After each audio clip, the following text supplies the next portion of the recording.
Hello and welcome to another impromptu Out of Spec Bits episode. Coleton, we just filmed the Out of Spec Reviews Polestar 4 review. And because we did it together, I came up to your shop and we have your EV6 and there's a Model Y here as well. Yep. And I don't intend for this to be a full in-depth comparison, but since we had all three cars here, it would be dumb to not film a video with them. Yeah, because they're oddly similar. Very oddly similar. So I was driving this up, the Polestar 4. This is the new car Polestar just launched.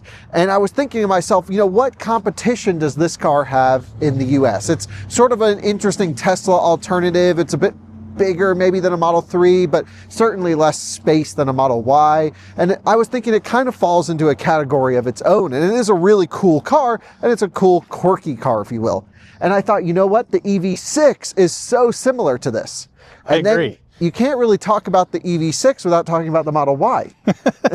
And we have all three here. So I thought, you know what? Let's just at least talk about our feelings, because you and I have spent now plenty of time driving each of these cars and kind of talk about maybe the type of people they're for. Okay, fair enough. So this is the new one, the new weird thing to our market. And it is this interesting car. This is the dual motor, long range, all wheel drive version of Polestar 4. It has the largest battery pack out of any of these. Yeah, 100 kilowatt hour here, which is gross. Yes. Usable, we think right around 96 kilowatt hours? Yeah, 96-ish kilowatt hour usable, maybe 94. You know, I should look it up, but it's, you know, basically a 5% buffer on there. And that is 5 kilowatt hours. All right, hold on. Let's think about that. That's 5 kilowatt hours less than a Model X. Right. Because Model X is also around 100 kilowatt hours. Yep. Model Y is 81 kilowatt hours. The new EV6 is what? 84 kilowatt hours. 84. So, and this is now parked in order of battery pack capacity. Yes. Okay, pricing. This starts at $56,000, but it actually doesn't start at $56,000. Okay, why? Polestar's just knocking 10 grand off the hood out of all of them. Okay. So they're 46 grand for a rear wheel drive, big battery variant. The all wheel drive adds some cost. Let's think about this. It's quite a bit more money. It's like 7 grand more, but it's $52,900 for a dual motor, long range, all wheel drive. Now, Polestar likes to come off like they are direct to consumer, like Tesla, but they're not. They're sold through dealers. Okay. And I talked to Polestar Denver, and they're like, you know what, maybe 12 grand off. Maybe more. Oh, wow. So, you know, you're basically into this thing for, let's just say, the official offer is, what did I just say, 52,900. It's a lot of car for the money, dude. So you get 100 kilowatt hour, you get 400 kilowatts of power. That's what, 500 and something horsepower almost. Yeah. It's very powerful. It's got a cool interior. Let's show everyone what this looks like, because it's kind of a cool alternate choice.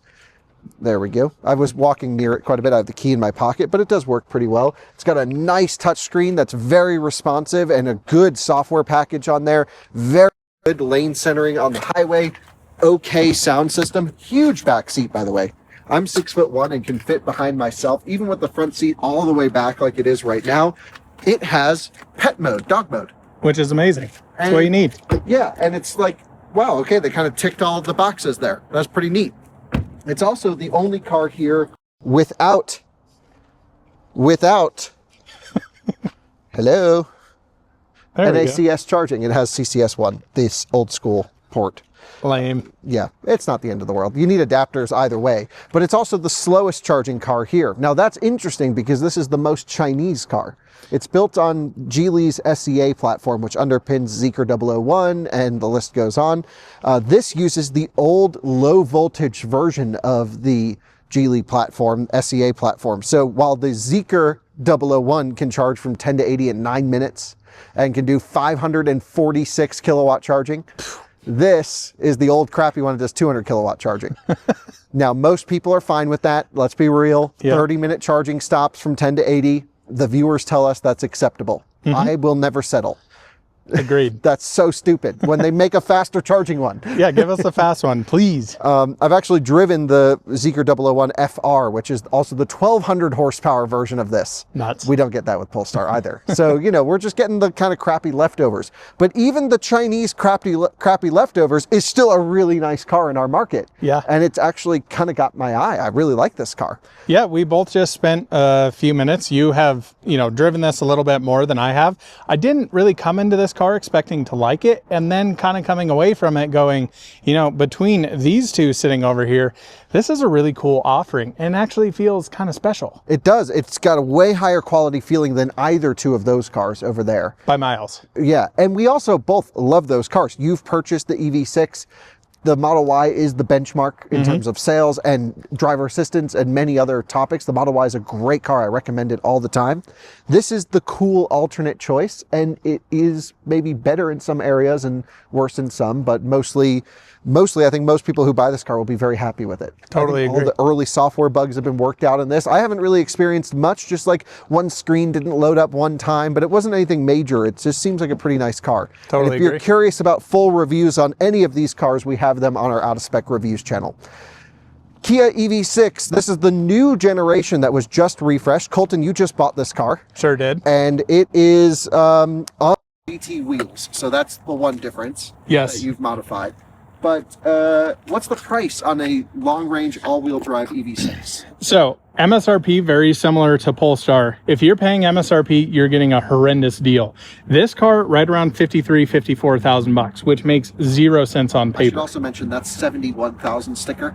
Yes. But it's really 61 because they're knocking 10 grand. Right. And kind of similar thing going on at least last year. Now, leases have gotten worse on these, just, you know, federal tax credit being gone. Kia is still throwing a ton of money at their electric fleet of vehicles. So I leased this car for $314 a month, 0 out of pocket, and turned in my last EV6 6 months early. Damn. So Yeah. you got one hell of a deal on this Yeah, one. that's why I did it. Yeah. And the thing is, this is a fantastic charging car. What is the peak 240 kilowatt? This, I believe, is 265 now. Yeah. With the new battery pack. 10 to 80 got worse, I think, by 3 minutes. So I think 10 to 80 is 21 minutes on this because it's a larger battery pack. Used to be 18.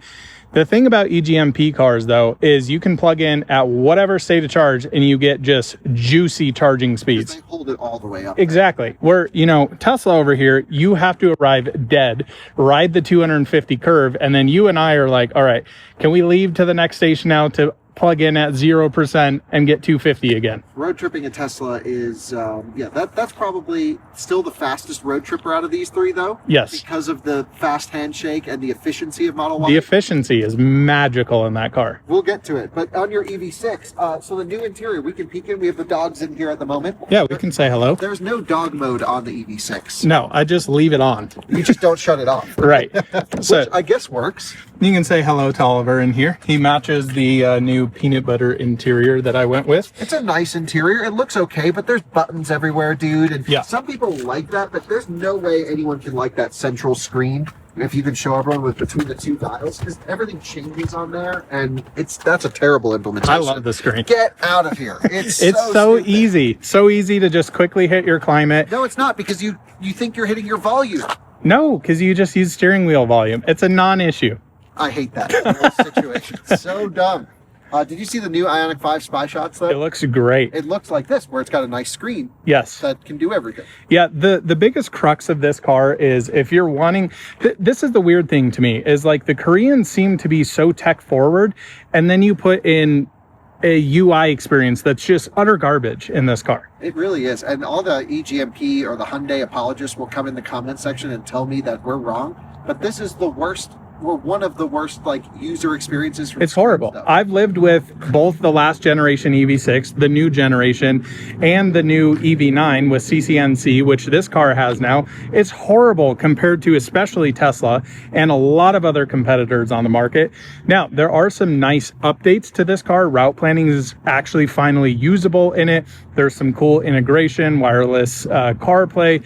This car, though, doesn't have wireless phone key on it. You have to get it in a higher trim option, but a base standard Model Y, you can have that. Like, just stupid things like that drive me nuts. That's like where the Nissan Leaf, you have to option the battery heater. Yeah, it's some of these legacy car makers are just not getting it. They do not get it. But what Hyundai Kia really does well, especially here, is the tuning of the car. This car drives amazing. It has a great powertrain. It's fun to drive. I had one of these on a racetrack recently, and it was hilarious. I was hanging the tail out. I was like, no way, this thing is amazing. Yeah. They do weird powertrain stuff, like at low speed, they'll spin the front tires to the moon, and Yeah. they have weird slip targets on them. This has got a little bit of that weirdness in there, Yep. too.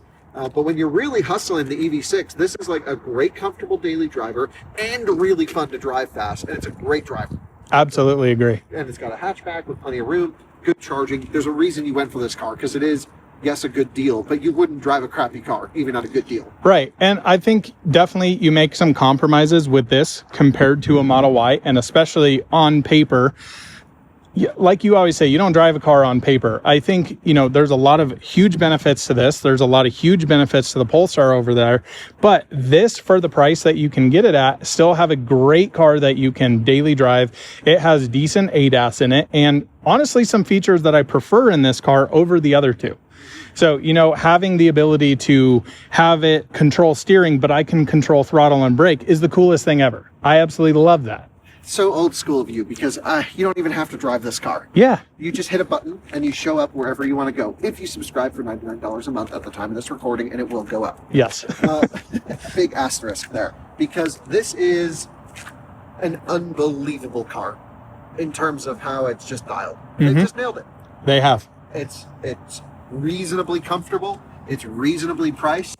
It's incredibly spacious. It's very safe. It has good resale value. It has amazing powertrain tuning. It's so good, and we always say it's so good, and everyone agrees. Everyone buys them. Yes. It's just the choice. Yeah, this was the best-selling car of 2025 last year, at least according to Tesla.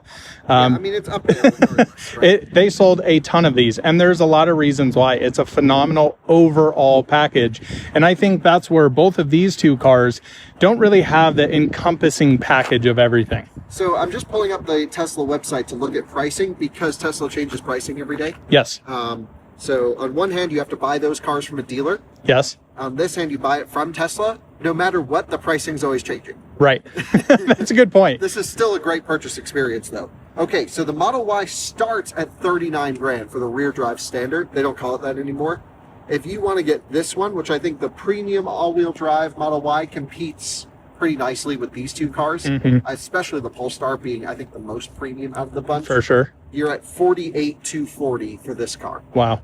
So you're still cheaper Yes. than the other ones. Except for on lease. And that's where things get weird, especially when you go back to legacy OEMs, is they incentivize the heck out of these cars. I think they took off like $18,000 worth of incentives in this car to get that lease price at $300 a month. You know, leasing on these $700 plus a month. Right, but I think a lot of people just purchase their stuff too. You know, Yes like and no. leasing makes a lot of sense, especially here in Colorado with state incentives. Yep. But at the end of the day, we can only compare them off MSRP. Agreed. And that's the hard part, is because like that is not in the 40s, nor is it in the 50s. That's technically in the 70s. Yeah, well, with sticker, yes. Yes. I mean, so that's like, it just goes to show that Tesla has the least expensive car here.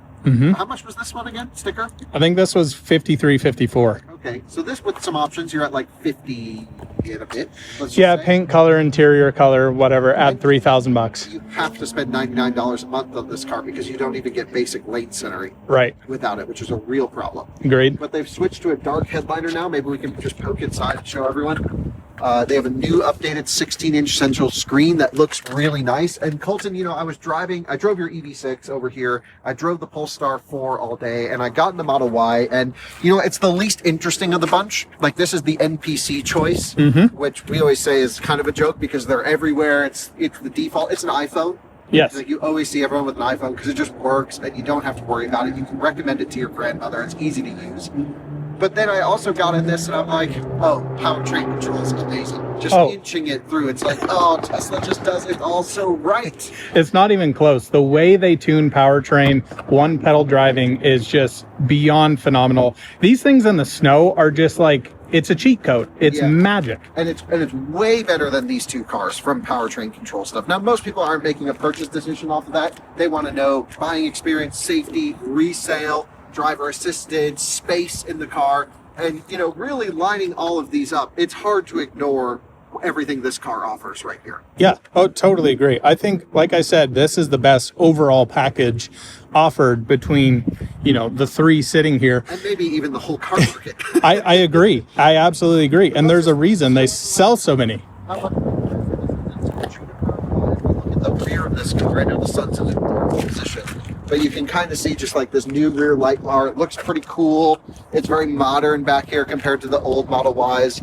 The phone app is amazing. Everything just works. There's so much space in this car compared to the other ones. Well, the magic comes, down here. That's what Tesla being, that's what you expect is like, okay, you're going to build an electric car from the ground up. You want to have space optimization. And these two just are like, what's that? Like the front trunks are horrible. Yeah. Under trunk is terrible. Tesla gives you a usable under trunk, usable front trunk. And it's just, again, it's the choice, I think, honestly. So here's the thing. A lot of people just will not buy this car. Whether it's too normal, everyone has one, they want to be different, political reasons, whatever it might be. Yep. It's very clear that people are looking for more variety in our marketplace. Rivian R2 is coming into this segment. That's going to be so exciting, and I think could be right up there with this car. And also so different. And and it's a box. It's like actually looks like an SUV, not these weird egg things. Yes. So I'm excited for that. But here's the thing. We know so many people. For example, this car, while on paper, it just does everything right. It's the most efficient. It has good range. It has decent road trip performance. It's not great, but it's just, you can recommend this car and you don't have to worry about it. It is the iPhone on wheels. So many people look for something different, and this does not appeal to me. Like, I wouldn't want to wake up and go drive a Model Y every day. I just love cars too much. And while I can respect and appreciate everything this car can do, it's not unique, it's not special, and it doesn't pull the heartstrings. Right. These two kind of have a bit more personality to them, and especially the Polestar. I agree. This and the Ioniq 5, its sister car, used to be the Model Y alternate choice. Right? Like, we see so many Ioniq 5s out there because it's still quite a good package, it's cool design, and a lot of people were like, hey, I'm not buying a Tesla for whatever reason, I still want great charging performance, if not better charging performance on a road trip, and they just want to have that EGMP thing, the Ioniq 5 and EV6. I think that's what helped them so much. Yes. But now Polestar, not the 3, but the 4, is really coming in as a good alternate choice now, because I think the interior and software experience is getting so much better. The screen in this car is awesome, but you lose out on so much trunk space. Yeah, this is definitely the smallest of the bunch. I haven't even looked under here, actually. Okay, so you've got a very small amount. This is weird. So it's like a faux floor almost, Kyle. Yes. Wow, this is... It can create the flat floor, essentially. Yeah, interesting. So, then you go, okay, this is kind of cool. It's quirky, especially if you get a performance pack one. They look really nice. Let's just show everyone the screen in this car really quick. Because I think that's what appeals to me. Like, nice software in a daily driving experience. And this you can, first of all, really snappy. You can make it, if I can get my finger in the right point, there we go. Full screen map. You can make it some apps over here, or you can have this sort of split screen. Settings make total sense. I hit the car and all of my settings are right there. If you want wireless CarPlay, a lot of people want that. Boom, full view wireless CarPlay. Wow, that's really nice. That is. And I don't like CarPlay, but agreed. You can have it here and you can see, like, boom, all of your apps and everything right there. So that works pretty well. And then you can come back to the Polestar apps and it's snappy and it works, and you've got, all of your trip computer stuff if you want to have it there. You've got, I just think the settings menu makes a ton of sense coming through here. It's nice, it works, and it's a cool car. And totally, like, all of this feels really premium. The fabric choices I love. It's intricate, it's thought out, it's very Nordic minimalist, but not as minimalist as the Tesla is. And so it feels like, okay, you still have a couple hard buttons around, but for the most part, this totally works for me. I totally agree. And again, I think the big thing is here, this just feels more special and more interesting. Software, this versus Tesla, I think Tesla definitely crushes them in certain ways. This also, though, feels maybe slightly more intuitive, a little bit better designed overall. But then you also have the amazing Tesla app and all of the integration with that. There's a lot of good things to say about Tesla. We can both agree on that. Absolutely, absolutely. So, I mean, just stepping back outside, because this is kind of an inconvenient the EV6. You can find a million videos on us complaining about software of the EV6, but there's those little screens and trying to get everything in there, and it defaults to beeping every time you touch it. It's just so stupid. Yes, you can turn the beep off. Here's the thing, dude. I used to recommend EV6 Ioniq 5 as the alternate choice for a lot of my friends and people who are like, look, I just can't buy a Tesla. Mm-hmm. Now, this. I agree. As long as I think these need to lease very well. The reason I say that is buying an electric car right now is a very challenging proposition for a lot of people because they depreciate like that. Money just flies away. You just literally light it on fire and it goes bye-bye. Yeah, and this will be no different because no one's ever heard of Polestar. No. Polestar has built their brand reputation on unreliability thanks to Polestar 3. Yeah. And the early days of this. And car. arguably, I think this will be the most depreciated car here. It's very possible. But at the end of the day, neither one of these two cars can come even remotely close to touching what this car can do. Yeah, I would agree. This is the king, and it still is the king, and it will be the king until maybe the R2 comes out. Yeah, R2 is going to be an interesting story to put it against these other, two vehicles here. I'm really curious to see what that's going to be like. Sick trucks, by the way. Yeah, really cool stuff. This area is awesome. Yeah. Always have fun stuff rolling around here. Yes. But yeah, Model Y, again, I think you nailed it. It doesn't pull at my heartstrings at all. It doesn't feel special, but it is an amazing daily driver. You have full self-driving on it. You've got an amazing software stack on it. And it's the cheapest if you're purchasing it here. It's just, they nailed it. Yeah. But if you can't go for this, I think the answer is no longer EGMP. I think this has been dethroned by the Polestar 4. A little bit, yeah. I still like this slightly better than that. Oh, really? Okay. Yeah, because this is ugly. I like it. I Again, don't think this is ugly.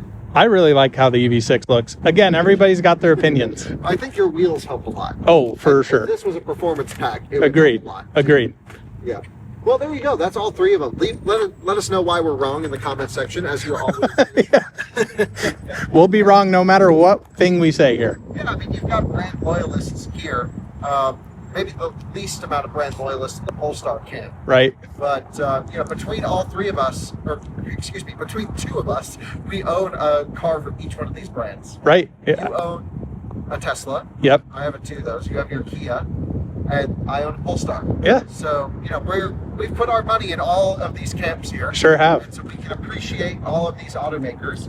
But clearly, Tesla is the answer. And if you don't want to go for it, my recommendation now is Polestar 4. A little bit slower charging than that car. But I don't think most people care, is what I'm learning. No. Oh, definitely this crowd doesn't care at all. Yeah, Tesla people like slow charging. They tell us we're completely wrong every day and they like just sitting around at chargers. With all that said, check out our full reviews of each of these cars on Spec Reviews. We just couldn't not get a triple car comparison chat. Yes, agreed.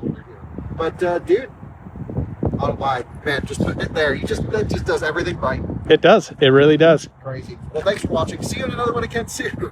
Bye.